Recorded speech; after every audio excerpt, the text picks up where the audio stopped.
Hello friends, ഞാൻ എന്താണ് ഈ ഒരു പുതിയ ചാനൽ തുടങ്ങാനുള്ള കാരണം എന്ന് എൻ്റെ ആദ്യത്തെ വീഡിയോയിലൂടെ ഞാൻ പറഞ്ഞിരുന്നു. അപ്പോൾ എൻ്റെ ചാനൽ ആദ്യമായിട്ട് കാണുന്നവരുണ്ടെങ്കിൽ ഒന്ന് സബ്സ്ക്രൈബ് ചെയ്ത് തന്നെ സപ്പോർട്ട് ചെയ്യണേ. ഞാൻ 5 വർഷം മുമ്പ് യൂട്യൂബ് ചാനൽ തുടങ്ങിയിരുന്നു. പക്ഷേ അതിനെക്കുറിച്ച് പറയുകയാണെങ്കിൽ I was A complete failure. YouTube channel ഞാൻ കംപ്ലീറ്റ് ഫെയിലർ ആയതാണ്. അപ്പോൾ അത് നിർത്തിയിട്ട് 5 വർഷം ഞാൻ അതിന് ഭയങ്കരമായിട്ട് പരിശ്രമിച്ചിട്ടില്ലെങ്കിലും എനിക്ക് തോന്നുമ്പോഴൊക്കെ ഒരു ചെറിയ രീതിക്ക്, വളരെ ചെറിയ രീതിക്ക് പരിശ്രമം നടത്തിയിട്ടും ഞാൻ അതിൽ തോറ്റുപോയി. അപ്പോൾ അങ്ങനെയാണ് ഞാൻ ഫേസ്ബുക്കിലേക്ക് മാറിയത്. ഫേസ്ബുക്കിൽ എനിക്ക് 2-3 മാസം കൊണ്ട് കോണ്ടൻറ്റ് മോണിറ്റൈസേഷൻ ടൂള് കിട്ടി. മാസം $200 എങ്ങനെ പോലും എനിക്ക് മിനിമം $200 വെച്ച് ഞാൻ ഉണ്ടാക്കുകയും ചെയ്തിരുന്നു. അപ്പോൾ അതിനെക്കുറിച്ച് ഞാൻ എൻ്റെ പേജിലൂടെ എല്ലാവർക്കും എനിക്കറിയുന്ന കാര്യങ്ങൾ മാക്സിമം ഞാൻ എൻ്റെ പേജിലൂടെ എല്ലാവർക്കും ഷെയർ ചെയ്യുന്നുണ്ടായിരുന്നു. പക്ഷേ എനിക്കിപ്പോൾ അടുത്തൊരു ചെറിയ പണി കിട്ടി. നിങ്ങൾക്കറിയാലോ, ഫേസ്ബുക്ക് എല്ലാം മെറ്റ AI ടീമിനെ ഏൽപ്പിച്ചപ്പോൾ എല്ലാവർക്കും പണി കിട്ടിക്കൊണ്ടേയിരിക്കുന്നത്. നമ്മളൊരു വളരെ ചെറിയൊരു കുത്തും കോമ്പടക്കം ഒന്ന് കൂടിപ്പോയാൽ അപ്പം തന്നെ നമ്മൾക്ക് ബാൻ തരുന്നുണ്ട്. അങ്ങനെ എനിക്കൊരു ചെറിയ പണി കിട്ടി. എൻ്റെ ഏണിങ്സൊക്കെ റെസ്ട്രിക്റ്റ് ചെയ്ത് വെച്ചതുകൊണ്ട്. അപ്പോൾ എല്ലാവരെയും പോലെ മാസത്തിൽ നമുക്കൊരു ഇൻകം കിട്ടുന്നത് പെട്ടെന്ന് സ്റ്റോപ്പാകുമ്പോൾ ഉണ്ടാകുന്ന ആ ഒരു തരം മാനസികാവസ്ഥ എങ്ങനെയാണെന്ന് പലർക്കും ഊഹിക്കാൻ പറ്റും, അങ്ങനെ അനുഭവമുള്ളവർക്ക്.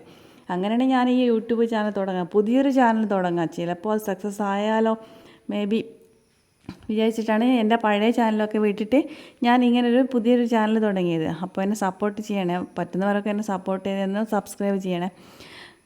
അപ്പോൾ എനിക്ക് മറ്റൊരു കാര്യം പറയാനുള്ളത്, നിങ്ങൾക്ക് ആർക്കെങ്കിലും ഫേസ്ബുക്കിനെ കുറിച്ച് എന്ത് സംശയം ഉണ്ടെങ്കിലും നിങ്ങൾക്ക് എന്നോട് ചോദിക്കാം. കാരണം ഞാനിപ്പോൾ അതിലൊരു എക്സ്പേർട്ടാണ്. ഞാൻ നന്നായി പഠിച്ച് സെറ്റിങ്സും കാര്യങ്ങളും എങ്ങനെ അതിൽ ജയിക്കണം, നമുക്ക് സക്സസ് ആവാൻ കഴിയുന്നുള്ള എല്ലാ ട്രിക്കും എനിക്കിപ്പോൾ അറിയാം.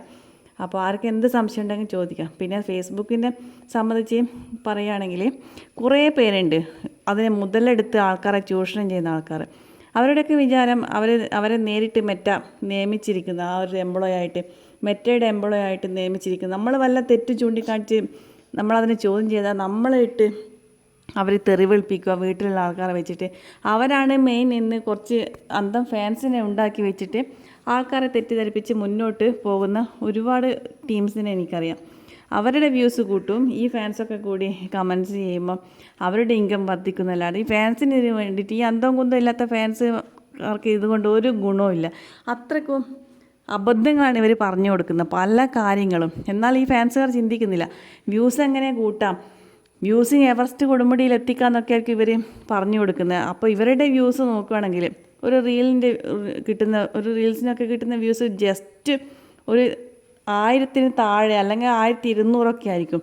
അങ്ങനത്തെ അവരാണ് ഫാൻസിന് വേണ്ടിയിട്ട് എങ്ങനെ മില്യൺ കണക്കിന് വ്യൂസ് ഉണ്ടാക്കാം, ഫോളോവേഴ്സിനെ കൂട്ടാമെന്നൊക്കെ നിരന്തരം ക്ലാസ് എടുത്തിട്ട് ആൾക്കാരെ പറ്റിച്ചുകൊണ്ടിരിക്കുന്നത്. അപ്പോൾ അങ്ങനത്തെ ടീംസിനെ ഫേസ്ബുക്കിൽ നന്നായിട്ടുണ്ട്, ഒരുപാടുണ്ട്. അപ്പോൾ നിങ്ങൾ സെൻസ് ഉപയോഗിച്ചിട്ട് നെല്ലും പതിരും തിരിച്ചറിഞ്ഞിട്ട് വേണം ഫേസ്ബുക്കിൽ കളിക്കാൻ. അല്ലെങ്കിൽ നമ്മൾ പെട്ടുപോയാൽ അവർ പറയുന്ന പോലെ ചെയ്തിട്ട് നമുക്കൊന്നും ഉണ്ടാവില്ല, ഒരു കുന്തവും കിട്ടില്ല. എന്നിട്ട് ഇങ്ങനെ കരയോ, അയ്യോ എനിക്ക് മാസത്തിലൊന്നുമില്ലേ എന്ന്. അപ്പോൾ നിങ്ങൾക്ക് ഫേസ്ബുക്കിനെ സംബന്ധിച്ച് എന്താ സംശയം ഉണ്ടെങ്കിൽ എന്നോട് ഇതിൽ കമൻറ്റ് ചോദിക്കാം, ഞാൻ വീഡിയോ നിങ്ങൾക്ക് ഇടാം. അപ്പോൾ എൻ്റെ ചാനലൊന്ന് സബ്സ്ക്രൈബ് ചെയ്ത് എന്നെ സപ്പോർട്ട് ചെയ്യണേ. അപ്പോൾ മറ്റൊരു വീഡിയോ ആയിട്ട് വീണ്ടും കാണാം. അതുവരേക്കും ബായ്.